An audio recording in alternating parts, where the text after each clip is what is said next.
Okay, so way ahead I can see 3 dogs. Not 1, not 2, but 3. And they've got quite long leads and one of them is quite large. So as I'm walking by, like, you're going to take her for me. So you're going to take her and you're going to carry on your bike. Oh, you don't want to take her barefoot? Well, I can try. That's okay. I'll keep 4. But I am going to try and walk the other side of them because I don't think that's necessarily where we want to be. And when I say that, I mean, I'll put the most safe dogs and savvy dogs that side. Now, you're going to carry on? Off you go. So she's fine and they'll be fine going together and go nice and wide. Now, the one who doesn't like dogs is this one. So, and he's quite cool with dogs and he'll look, but he'll walk on by. But I might just break the eye contact. Toe, come here. So I'll break the eye contact just to not make a deal of it. You didn't need to have that, did you? No, and you didn't need to have that. But not because I'm concerned on anything. Toto, you go that way, please. You go that way. Good boy, good boy. Good lad, good lad, good boy, good boy. Toe, go this way. Good girl, you go that way. You go that way. Not quite again as planned, it's all right. It's a different culture for me because they kind of want to say hi and they want to let their dogs all come up and greet. And I'm like, oh God, that is not what they necessarily are used to or want to experience. And again, I'm seeing another flexi-lead here, which fills me with joy. And the other thing is to keep yourself really cool. And because you can see that, I'm just gonna untangle my leads. Good dog. Toey, you'll come in here, please.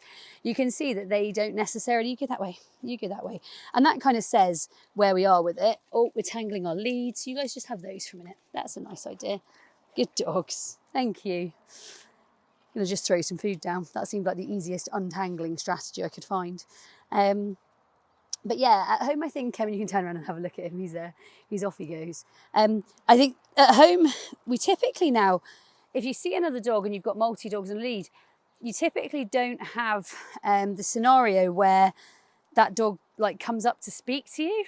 But definitely out here in Spain, it's very friendly, which is lovely, but not necessarily always appropriate. Now, whilst I know Tokyo is actually very friendly, and if anything, he thinks only about having great relationships with other dogs, sometimes not always appropriate, but he definitely thinks about that. So he's normally very, very sweet. And even with entire male dogs, he's very, very appropriate and cute and like just gentle. Whereas, and if anything, flirty, cars coming. Whereas Venture really is quite scared by another dog. So I can use Tokyo to sort of barrier and I can use Tokyo to sort of help me out a bit, but she is quite scared by another dog. So if another dog came up to her, she wouldn't necessarily know what to do. And I think that's important to acknowledge as well. She wouldn't know how to, what to do in that situation. So where I can with her, I'll show her what to do. Now, had a really funny scenario where I was in a car park the other day letting them out because we were stopping for a quick get to the supermarket break. So I let the dogs out for a wee while Matt went to get food. I don't mind if they're behind me crossing back and forth, but I don't like it if they're in front of me doing it, especially if they're naughty but nice in any way, just for the record. And anyway, I was turned around and I had 3 dogs on lead and I turned around and suddenly I had 2 additional tiny teacup spits. I didn't know where they come from. I didn't know whose they were. And I was a little bit concerned because it's a sort of dog Venture doesn't really enjoy. Little and very, very friendly and quite vigorous jumping on her. And so, but weirdly, I stayed really cool and they stayed really cool.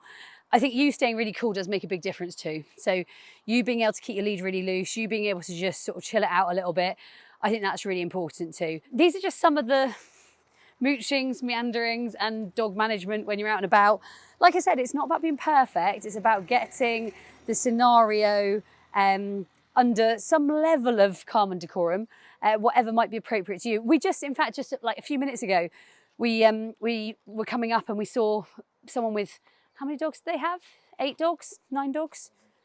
Something like that. And they had 7, 8, 9 dogs as we were coming up and I was like, you know what I'm going to do is I'm going to talk to them because if I talk to them, my dogs immediately know that we're friends and they also know that we're friends. So it's important that we make that connection before you're walking and not weeing. We make that connection before we even get to them so that our dogs don't think, oh, friend or foe. I've already established these are friends. Let's go ahead. Let's do it this way. And so I think there's lots we can learn about dog management. Again, another little doggy. Get them on this way. Good dogs.